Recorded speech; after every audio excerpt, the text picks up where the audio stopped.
بسم اللہ الرحمن الرحیم۔ نسیم صاحب توجہ ادھر ہو، آج زیادہ میں آپ کو زحمت نہیں دوں گا، کچھ لائنوں کے بعد حیض کی بحث شروع ہوگی، انشاءاللہ حیض کی بحث کل پڑھیں گے۔ آج جنابت کی بحث کو ہم کیا کریں گے؟ کمپلیٹ کریں گے۔ غسل جنابت کیسے کیا جاتا ہے؟ غسل جنابت کب واجب ہوتا ہے؟ غسل جنابت والے شخص پر کون سی چیزیں حرام ہیں، کون سی مکروہ ہیں، ان سب کا ذکر گزر چکا، ٹھیک ہے، ان کی بحث گفتگو گزر چکی۔ آج یہ فرمانا چاہتے ہیں کہ اگر کسی شخص پر غسل جنابت لازم ہو گیا، ٹھیک ہے، ابھی اس نے غسل کیا نہیں ہے، البتہ اس نے استبراء بھی کیا تھا۔ استبراء کا مطلب کیا تھا؟ جنابت کے بعد استبراء کا مطلب یہ ہے کہ وہ کچھ پیشاب کرے تاکہ اس کے نلیوں میں اگر کوئی منی وغیرہ کے ذرات رہے ہوئے ہیں وہ بھی کیا ہو جائیں؟ خارج ہو جائیں۔ اور اگر اسے پیشاب کسی مجبوری کے تحت نہیں آتا تو اسے استبراء بالاجتہاد کرنا ہے۔ استبراء بالاجتہاد وہی ہے جو عام پیشاب کے بعد کیا جاتا ہے، وہ بھی کیا۔ اس استبراء کے بعد اس سے کوئی رطوبت خارج ہوتی ہے۔ کیا خارج ہوتی ہے؟ رطوبت کا آلان نکریس تھی ان جگہ تھا۔ اب اس کے بارے میں اسے جو کیا ہے وہ جناب اشتباہ ہے کہ پتہ نہیں پیشاب ہے، منی ہے، مزی ہے، وضی ہے، کیا ہے، تو کیا کریں؟ فرماتے ہیں کہ اپنے اس بات کی طرف کوئی بھی توجہ نہیں دے گا، یعنی اسے نجس بھی نہیں سمجھے گا اور اسے منی بھی نہیں سمجھے گا کہ اس کے بعد کوئی غسل کی ضرورت پڑے۔ بات واضح ہوگی؟ اچھا، اور اگر اس نے جنابت کے بعد، ٹھیک ہے، استبراء نہیں کیا، پیشہ والا استبراء بھی نہیں کیا، وہ محنت والا بھی استبراء اس نے نہیں کیا، اب اگر کوئی اس سے رطوبت خارج ہوتی ہے، اگر غسل نہیں کیا پھر تو کوئی مسئلہ نہیں، غسل کرنا ہے، اگر غسل کر بھی چکا ہے تو بھی اسے دوبارہ غسل کرنا پڑے گا۔ کیوں؟ ممکن ہے نلیوں میں کچھ منی کے ذرات رہ گئے ہوں جو بھی خارج ہوئے ہیں، ٹھیک ہے، لہذا اسے پھر جو ہے کیا وہ غسل کرنا پڑے گا۔ اچھا، اب فرماتے ہیں کہ کبھی کبھی انسان ایسا ہے کہ جناب وہ پیشاب کرنے کے بعد، کس کے بعد؟ پیشاب کے بعد استبراء نہیں کرتا۔ کیا نہیں کرتا؟ استبراء نہیں کرتا، اور اس سے کوئی رطوبت خارج ہوتی ہے۔ اب کیا حکم ہے؟ غسل کرے گا؟ کہتے ہیں غسل تو اگر منی والی علامات ہیں تو غسل کرے گا، ورنہ غسل نہیں کرے گا، ٹھیک، لیکن اس میں اس کو وضو پھر سے کرنا ہے۔ اب جب وضو پھر سے کرنا ہے یعنی اپنے جسم کو پاک بھی کرنا ہے، یہ غالباً اس کو کیا سمجھے گا؟ پیشاب، اور اگر باوضو بھی تھا تو وہ وضو گویا کہ کسی کام کا نہیں رہے گا، یہ وضو کرے گا۔ اچھا، اب اس نے تو جناب اس وضو کے بعد یا اس بلل کے بعد نمازیں بھی پڑھی، غسل کر کے آیا، اس نے 2-4 نمازیں پڑھی، اس کے بعد پھر کوئی رطوبت خارج ہوئی، اگر اس نے استبراء کیا ہوا تھا پھر تو اس رطوبت کی کوئی حیثیت نہیں ہے، اگر اس نے استبراء نہیں کیا ہوا تھا تو جو نمازیں پڑھ چکا وہ صحیح، لیکن اس رطوبت کے خارج ہونے کے بعد اسے جو ہے کیا ہے پھر غسل کرنا ہوگا اور پھر نمازیں پڑھنی ہوں گی۔ بات واضح ہوگی؟ یہاں تک تو گویا کہ غسل ترتیبی کی بات تھی۔ ایک غسل ارتماسی بھی ہوتا ہے۔ وہ غسل ارتماسی کیسے ہوتا ہے بیٹا؟ وہ پانی میں غوطہ لگانے سے غسل کیا جاتا ہے۔ آپ کا جسم پاک ہو، آپ پانی میں داخل ہو، ٹھیک ہے، یا پانی میں بھی داخل نہ ہو، باہر کھڑے ہیں، آپ نیت غسل کی کر کے چھلانگ لگائیں پانی میں، آپ کا پورا جسم پانی میں چلا جائے، یقین ہو جائے کہ پانی میرے پورے جسم پر پہنچ گیا ہے تو اس میں آپ کا غسل ہو جائے گا۔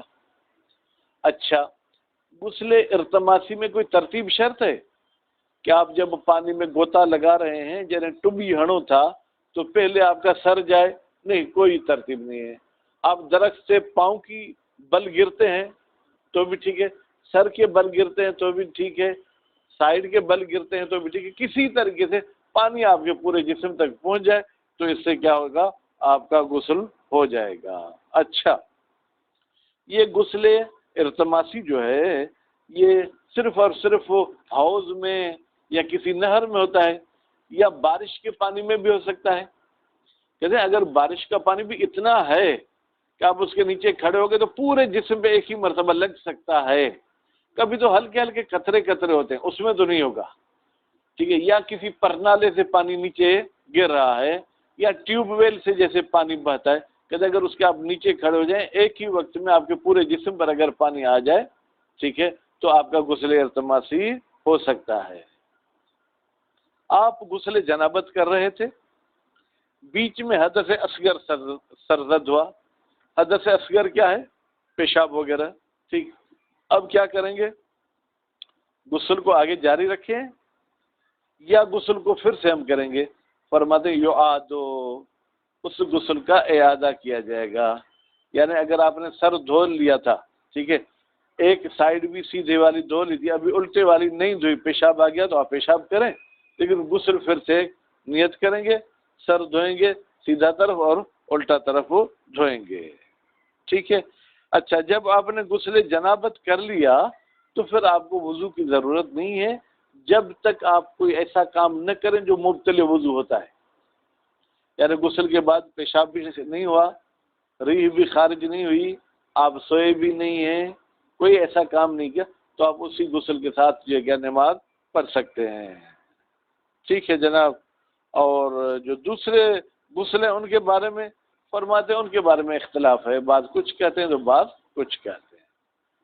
بسم اللہ الرحمن الرحیم۔ وَلَوْ وَجَدَ الْمُجْنِبُ بِالْإِنزَالِ، وجد کا مطلب کہ پائے، یا آپ آسان ترجمہ کرنا چاہیں تو دیکھے، وہ شخص جس کو غسل جنابت ہوا ہے، لیکن غسل جنابت کس کے ساتھ ہوا ہے مشاہد؟ بالانزال، منی نکلنے سے۔ ایک مرتبہ تو صرف دخول کی وجہ سے بھی غسل واجب ہوتا ہے، یہ دخول والے مجنب کی بات نہیں ہے، بلکہ جس سے منی خارج ہوئی ہے، ٹھیک ہے۔ وجدہ کا مفعول کیا ہے؟ بللن مشتبہن، ایک ایسی رطوبت دیکھے کہ جس کے بارے میں ہمیں اشتباہ ہو رہا ہے، کس کا؟ منی ہے، پیشاب ہے، مزی ہے، وضی ہے، البتہ بعد الاستبراء، یہ رطوبت کب دیکھتا ہے؟ استبراء کے بعد۔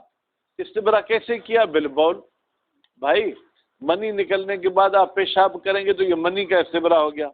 اب الاجتہاد، یا آپ نے وہ محنت والا استبراء کیا ہے، مع تعذر البول، جب وہ بول آنا متعذر تھا، لم یلتفت، تو یہ شخص کوئی بھی توجہ اس بلل کی طرف نہیں دے گا۔ خوب، وہ بدون ہی، اور اگر اس شخص نے استبراء نہیں کیا تھا مشاہد، اے بدون الاستبراء بأحد الامرین، نہ پیشاب والا استبراء کیا نہ اجتہاد والا استبراء کیا، یغتسلو، یہ شخص غسل کرے گا، یعنی اگر پہلے غسل نہیں کیا پھر تو وہی ایک غسل کافی ہوگا۔ یغتسلو کا مطلب یہ کہ اگر غسل کر بھی چکا ہے تو پھر دوبارہ غسل کرے گا۔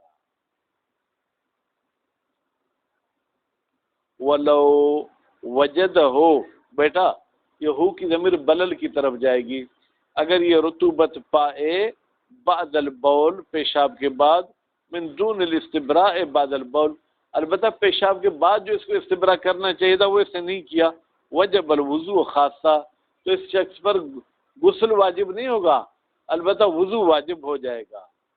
اما الاجتہاد بدون البول، لیکن اگر اس شخص نے منی نکلنے کے بعد اجتہاد والا استبراء کیا تھا لیکن بدون البول، پیشاب نہیں کیا، مع امکان ہی، جبکہ پیشاب کرنا ممکن بھی تھا، فلا حکم لہ، تو اس اجتہاد والے استبراء کی کوئی حیثیت نہیں ہے۔ یعنی کیا مطلب؟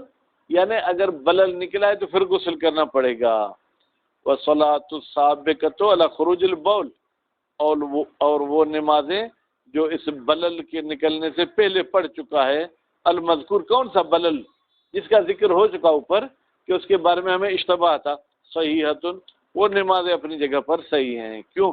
لِارْتِفَاعِ حُکْمٍ سابق، بھائی میرے مشاہد، جو پہلے منی خارج ہوئی وہ تو آپ نے غسل کیا، غسل کرنے کی وجہ سے وہ گزشتہ منی کا حکم ختم ہو گیا، ٹھیک ہے.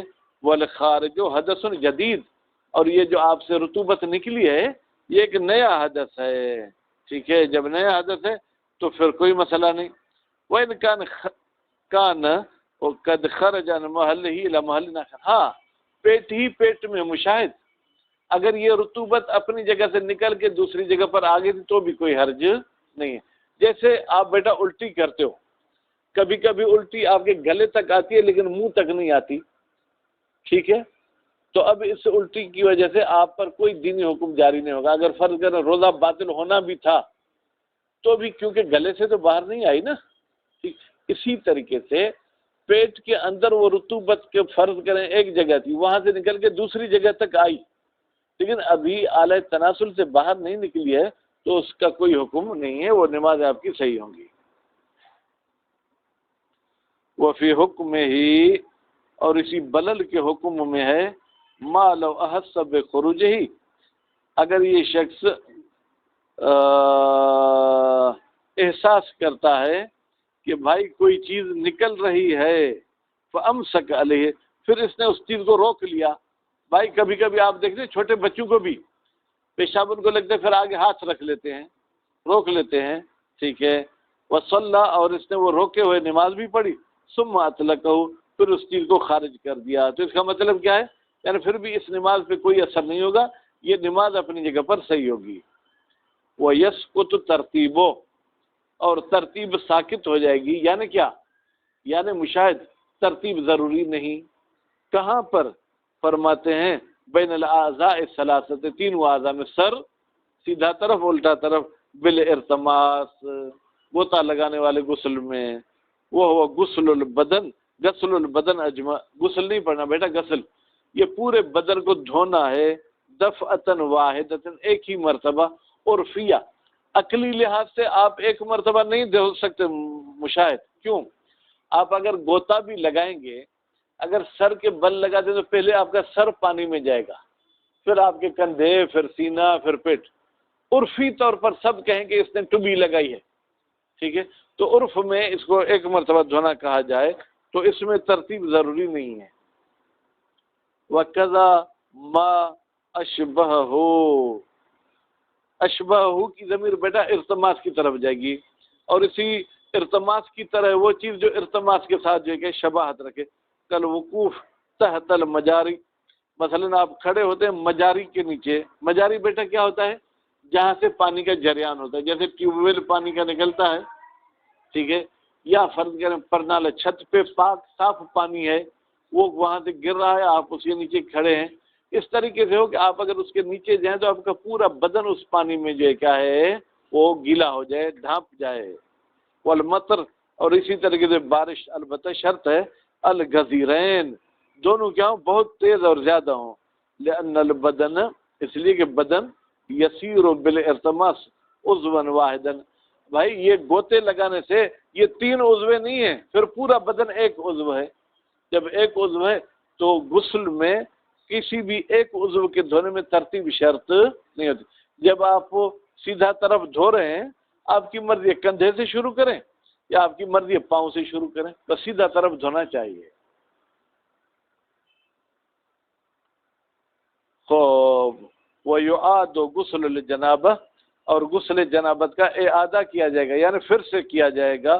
بالحدث الاصغر فی اثنائہ، اگر چھوٹا حدث آیا ہے اس غسل کے بیچ میں، علی الاقوی، قول قوی کے مطابق، عند المصنف و جماعت، مصنف کے نزدیک اور ایک جماعت کے نزدیک.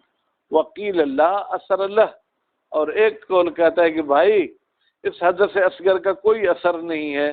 مطلقاً، مطلقاً کا مطلب کیا ہے؟